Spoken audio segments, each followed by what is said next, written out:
Hello everyone. In this video, I'm going to explain you about ALM, that is Application Lifecycle Management.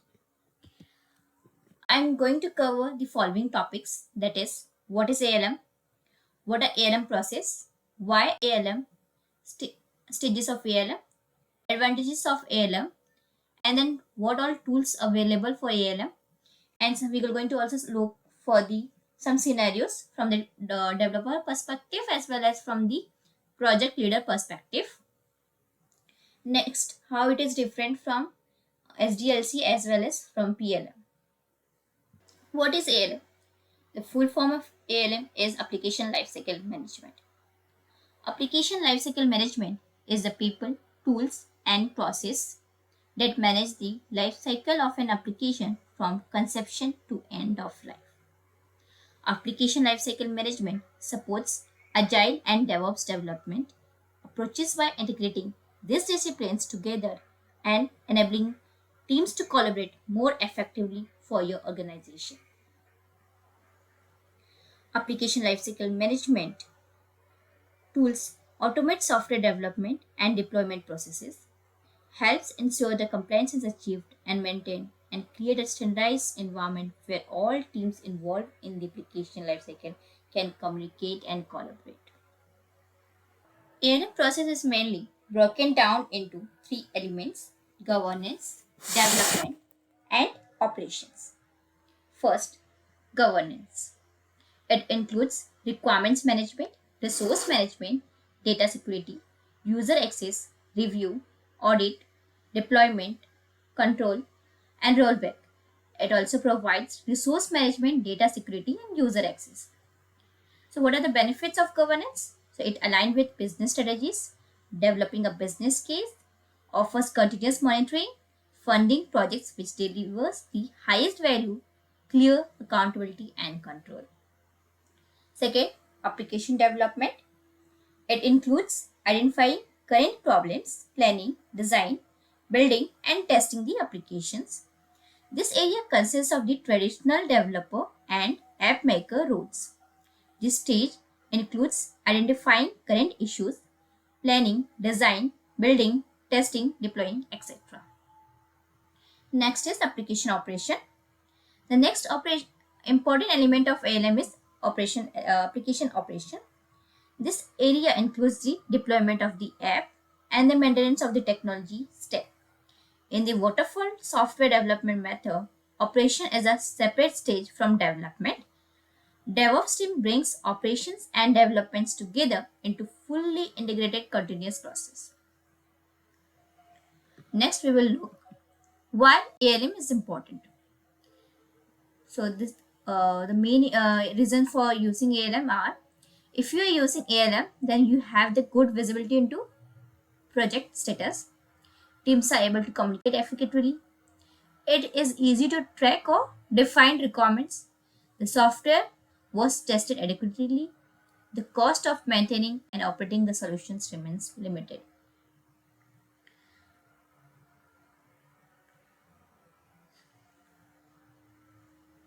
So, under traditional software development, the different areas of the software development process were completely separate. Such fragments lead to process inefficiency, delivery delays, unexpected scope changes, and cost overruns. Application lifecycle management effectively solves this problem by integrating multiple disciplines practices and teams under one umbrella. Working together makes it easier to create, deliver, and manage complex software. ALM delivers several benefits through lifetime of a software application. Stages of ALM. First one is requirement management. Requirement management is the first ALM stage that helps you in documenting, analyzing, tracking, prioritizing, and agreeing on requirements. It is a continuous process that will continue throughout our project lifecycle.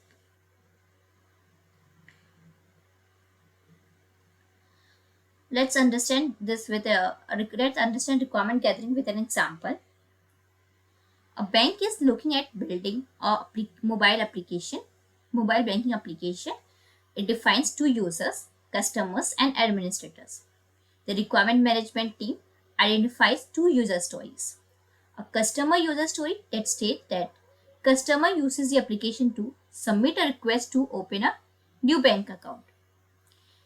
And second requirement, an administrator user stories story that state that administrator uses the application to approve customer documents.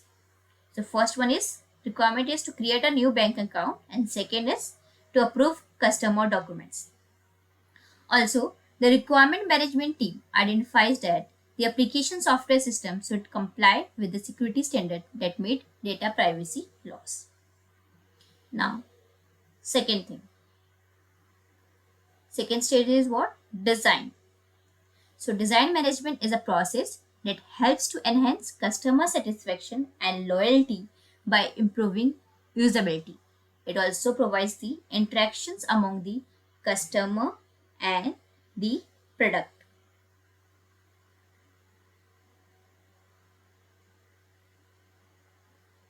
Now, third is build management. Build management is also known as code management. It is the process of converting source code files into standalone software component. In this stage, an application idea transfers into an actual application. During this stage, the application is built, tested, and deployed, and the tester begins preparing these test cases and write a test script for the testing phase. Next one is SCM, Software Configuration Management, is another ALM stage where the development team systematically organize, manage, and control the changes in the documents, codes, and other entities during the application development lifecycle process. Now let's understand this with example, the application development example. So we have already taken the requirement.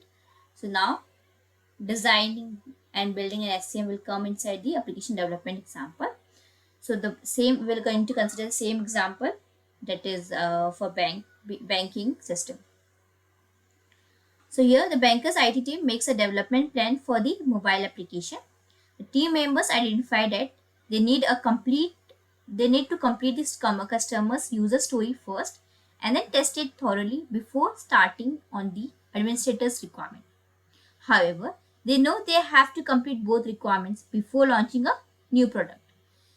They code the application and release it to a beta group in 2 months.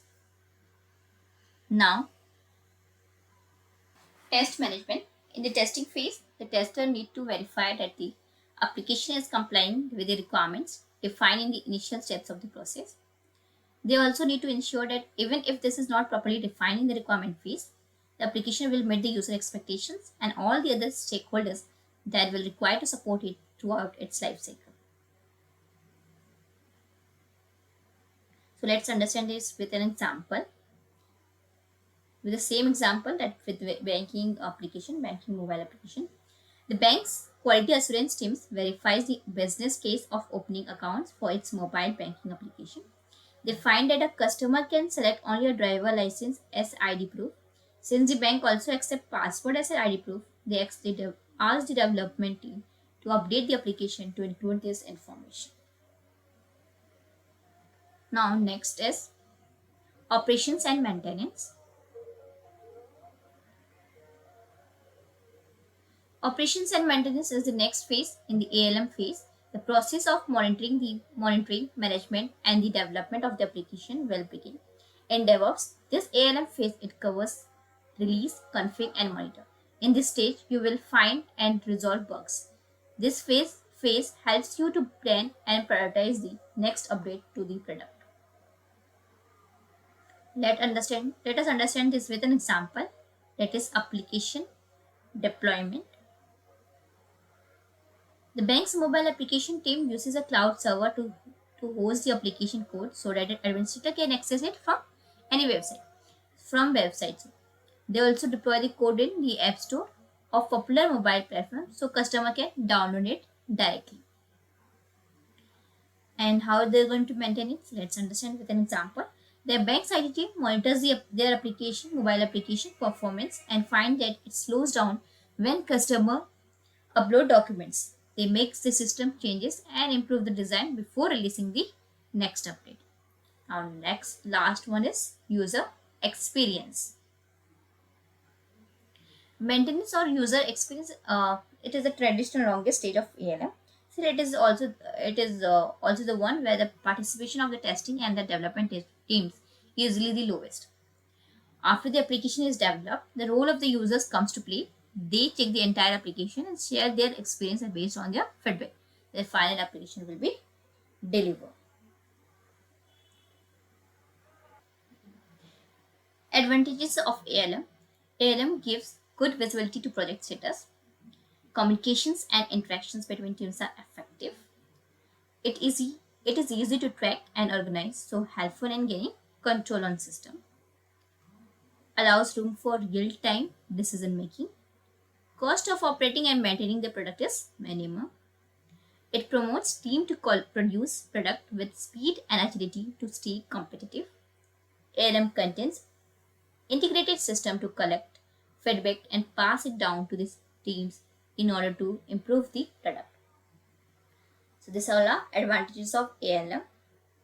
Now we will check what will be the consequences we will face without ALM. So team communication becomes ineffective. Mid business demand with project risk. Unpredictable there will be unpredictable delivery and quality of the product. Lack of visibility into project status. Adopting ALM also leads to continuous delivery of software and updates with frequent releases, and sometimes as often as several per day, as opposed to new releases only coming every month or once a year. So it will also increase visibility into workflow, enhance compliance, there will be faster deployment, higher quality of products will be released. Now next one is ALM tools. ALM tools essentially function as project management tools that helps you bring people and process together. So these all are examples of ALM tools: Cover, Microfocus, Version 1, Atlassian Jira, and IBM CLM or ALM, PTC Integrity, Codebeamer, Microsoft Power Platform, Polarian. There's lots. So then numerous ALM tools are available for tracking application changes. The ALM tool allows users to define project requirements and develop user stories, which can be prioritized, scheduled, and broken down into detailed tasks used for resource tracking. Resource tracking analyzes how well an organization uses its resources throughout the app's lifecycle. ALM tool uses ALM tool users can also attach documents, screenshots, and URLs to all artifacts and customize all graphs and reports in various formats, including Adobe Acrobat and HTML.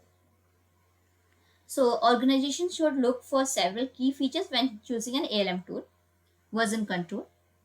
There should be a version control. Team communication and planning in real time. Estimation and planning. Requirement management. Test management and quality assurance. Source code management. Automated deployment. Application portfolio management. And maintenance and support. ALM tools enable users to create, modify, and perform test cases, manage automated and manual tests, track issues, bugs, risks, and enhancement related to the source code repository, and access a complete audit history of all changes made to the application. ALM tool and dashboards can be personalized, and the reporting that appears can be customized to the best benefit the specific user.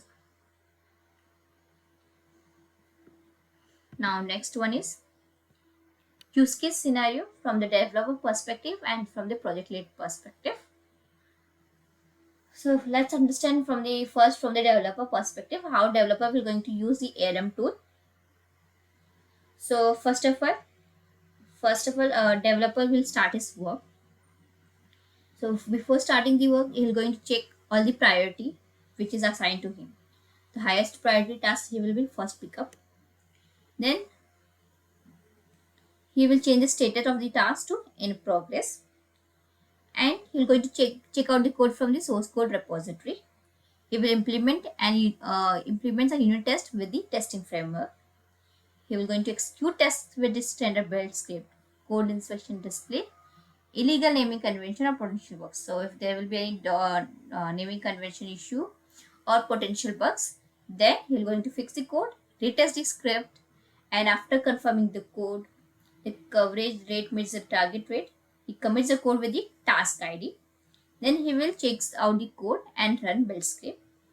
Next, compile and deploy the code to the staging machine. Afterwards, run the test case. In case if it is broken, it automatically sends a notification to the developer and project manager. Developer then rolls back the code in the source code repository and staging machine. If the test is passed, it invokes code inspection and coverage analysis. If there is a problem, it will report the problem. Otherwise, the developer notified that all of the implementations has been done successfully. He will write his work history in a task management system. Project manager gets a notification that the task is resolved. He will check up the notes of the task result. Developer complete his working day. So in this way, developer will going to use ALM tool. Now we will check how how project lead will going to use ALM tool. So now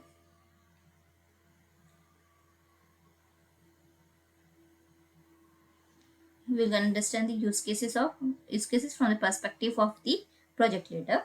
So for project leader, it will execute a web browser and goes to the ALM dashboard page. Each project has a page dashboard. It displays the number of open tasks, number of pending tasks, and the critical tasks that are open. The project leader is notified of potential risk and the project a healthy status by using this dashboard. All of the commits and changes are automatically reported. Here, the ALM process helps the team in such a way that they do not need to make a meeting or phone call to check the CI process of the critical task. Now, next one is ALM versus SDLC. So, ALM is sometimes confused with the software development lifecycle because they both deal with the process of software development. But there's differences, right? The main difference is that SDLC is primarily focused on the development phase, whereas ALM is concerned with the entire application lifecycle, from concept to maintenance and eventually decommissioning and continue after the application is developed. SDLC can be considered part of application lifecycle management, primarily during the development, testing, and deployment stages. ALM may include several development lifecycles for a given application. Now understand how it is different. ALM is different from PLM. Product lifecycle management manages the design and production and sales of physical products, especially in the manufacturing and engineering industries. ALM primarily refers to the software components, while PLM indicates the presence of some hardware, electronics, or other physical components in the product. While the underlying principles of both PLM and ALM are the same, the application of this principle differs. For instance, the development stage of PLM includes manufacturing specifications, and the product marketing stage includes packaging design. Due to these differences, PLM has its own separate set of tools. You can adapt and set up certain ALM tools for your specific PLM. PLM refers to the process required to bring a physical product to market, whereas ALM is used in the development of application. So, main difference between ALM and PLM lies in their origins and intended purpose. PLM systems were initially developed for electrical and mechanical engineering in the automotive and aviation industries, so successful in making what were once unmanageable process manageable. PLM is now used in virtually every manufacturing industry, including medical devices, a strategic approach to managing the life cycle journey. PLM offers a centralized system for ensuring quality and compliance throughout the entire life cycle span of physical device, from inception to engineering design, development, and manufacturing. So, let's understand what are the benefits of ALM and PLM integration. While ALM and PLM are not one and the same, but disciplines plays a crucial role in the life cycle of sophisticated medical devices. More products these days require that mechanical and electrical components work in conjunction with the embedded system. In this case, ALM and PLM should work as complementary processes that intersect to deliver on a common goal. streamlining the product development lifecycle to reduce time market. More specifically, ALM and PLM integration allow you to quickly react to changing needs with the ability to capture and manage evolving requirements. Boost efficiency with better management of cross-functional requirements, improve development times with enhanced team collaboration, increased rate of ROI with better management of defects and enhancement, manage traceability of assets throughout all life cycle phases. So let's understand the similarities and difference between ALM and PLM, how they will work together. Both ALM and PLM makes it easier to get from idea creation through to the end of product, keeping track of all relevant information along the way. Both disciplines help organize, manage, and store important information, foster better collaboration and reduce risk, while PLM applies to the physical world products and ALM applies to the non-physical world software application. The two are completely complementary process with the proliferations of IoT and smart devices. ALM and PLM integration is thought to be one of the most successful of engineering practices in modern times. So that's all for this. Thank you everyone. I hope you like the video. Please do like, share and subscribe to my YouTube channel.